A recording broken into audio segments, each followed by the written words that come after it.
এবার রাজ্য সরকারি কর্মচারীদের জন্য বড় খবর। সপ্তম পে কমিশন গঠন করল রাজ্য সরকার। সপ্তম বেতন কমিশন গঠনের বিজ্ঞপ্তি জারি রাজ্যের। কমিশনের মাথায় অবসরপ্রাপ্ত আইএএস অতনু চক্রবর্তী। আমাদের প্রতিনিধি সোমা আমাদের সঙ্গে রয়েছেন, এই মুহূর্তে আরো বিস্তারিত জানাবেন। সোমা। হ্যাঁ দেখো, আমরা দেখেছি যে গতকালই কিন্তু যে সেভেন্থ পে কমিশন, সেই সেভেন্থ পে কমিশন সেটা কিন্তু গঠন হয়েছে এবং এই ক্ষেত্রে যেটা বলা হচ্ছে যে না, সময়ের সঙ্গে আমাদের যোগাযোগ বিচ্ছিন্ন হয়ে গেল কোনো কারণে। আপনাদের জানিয়ে রাখবো এই মুহূর্তের বড় খবর। রাজ্য সরকারি কর্মচারীদের জন্য সুখবর। সপ্তম পে কমিশন গঠন করল রাজ্য সরকার। সপ্তম বেতন কমিশন গঠনের বিজ্ঞপ্তি জারি রাজ্যের তরফে।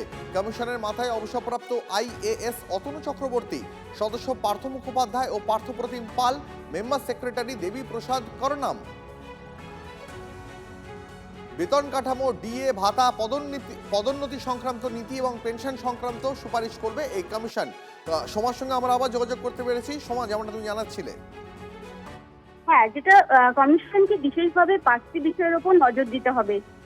যেটি মূল বিষয় যেটা হয়েছে বেতন ও ভাতা। বর্তমান বেতন কাঠামোকে যুক্তিসঙ্গত করা এবং আধুনিক চাহিদা অনুযায়ী পরিবর্তনের সুপারিশ করা হয়েছে।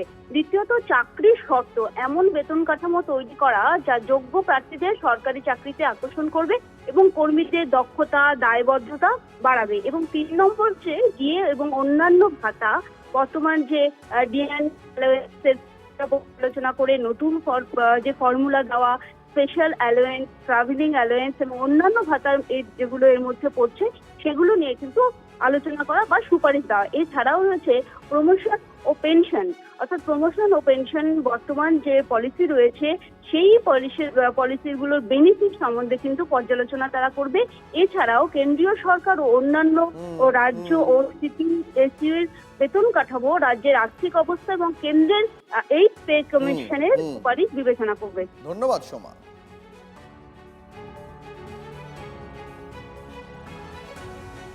যতদিন পর্যন্ত তিনি কর্মচারীদের এবং এই রাজ্যের মানুষের স্বার্থ রক্ষা করে চলবেন, কর্মচারীরাও তার সাথে আছে। সপ্তম পে কমিশনের দিকে আমরাও তাকিয়ে বসে আছি। কমিশন তার কাজ শুরু করলে সংগ্রামী যৌথ মঞ্চের পক্ষ থেকে রাজ্যের স্থায়ী অস্থায়ী সমস্ত স্তরের কর্মচারীদের জন্য আমরা কমিশনের কাছে দাবি পেশ করব। যদিও অস্থায়ী কর্মচারীদের বিষয় এখানে নেই, কিন্তু আমরা সরকারের কাছে দাবি জানিয়েছি যে তাদের জন্য আলাদা করে একটা কমিটি করা হোক, যেখানে তাদের বিষয় আশয়গুলোকে তারা দেখবেন। আশা করব সরকার সেই কথাও রাখবে। আগামী শনিবার কালীঘাট তৃণমূলের জন্য আরো বড় বিপদ অপেক্ষা করছে কি? অন্তত মুখ্যমন্ত্রীর কথা তো তেমন ইঙ্গিত।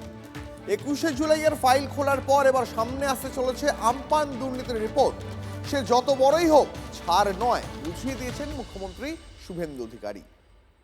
তিনি মুখ্যমন্ত্রী হন, মন্ত্রী হন আর যে যত বড় নেতাই হন, তার বিরুদ্ধে এফআইআর করার জন্য আমরা রাজ্যপালের কাছে সুপারিশ করব।